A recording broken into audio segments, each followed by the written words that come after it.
G2 and Vitality are both in a position they probably didn't expect themselves to be in coming into the split. We usually have some troubles in the early game. Also, I think it comes from planning. We sometimes have no plans in the game, and then everyone becomes confused, and we just play like animals. Cars in this Ocean Soul's going to do so much work for G2 here. Everyone from G2 is still alive, and everyone from Vitality's dying.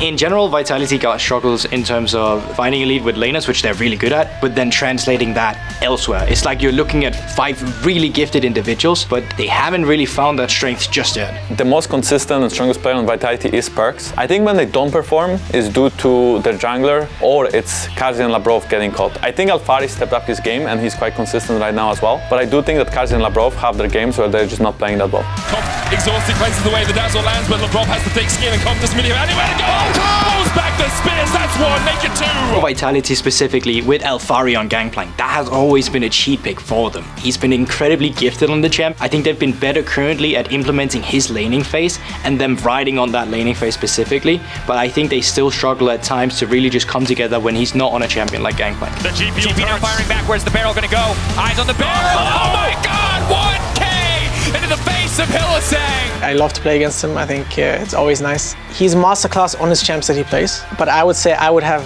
more variety when it comes to champions. My job is going to be to break that pattern for him and also obviously set up good stuff with the Jankos, because I think they do have a new jungler. Maybe that's something we can abuse. So I'm very, very excited to show off that I'm better. BrokenBlade jumps onto Kobe. He's gone so low. BrokenBlade hasn't found the kill yet, but here comes Caps. He takes him out. Now we don't actually see Caps take the same kind of lead he had before. We don't get the priority out of him. Because of that, Jankos is put in a position where he wants to invade, but he never has the priority for it. And because of that, they're caught in this loophole where there's game plans, but there's not enough to facilitate these game plans that they have. Instantly knocked to the wall, goes golden, Mercer fishing for the ball, Labrov going backward, Alphari and Meganar now fishing for a fight, Perks unstoppable, the backline of Vitality remaining untouched to sustain damage that will win these fights, Karzi popping off, Vitality! Good job, Perks, nice game, you played very well. Yeah, thank you. Nothing but love. Most at stake in this game versus G2 would definitely be Perks' mental health. I know that he really wants to see G2 lose. Sure, we're fighting for a win, but really prize is keeping my mid laner sane. I think for both of them, they need a stepping stone. And, you know, obviously, we can always go into Caps, Perks, whatever it is.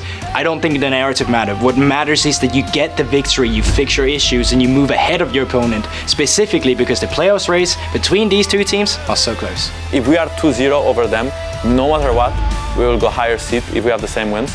So I think if we can close down Vitality and being 2-0 over them, we pretty much secure playoffs.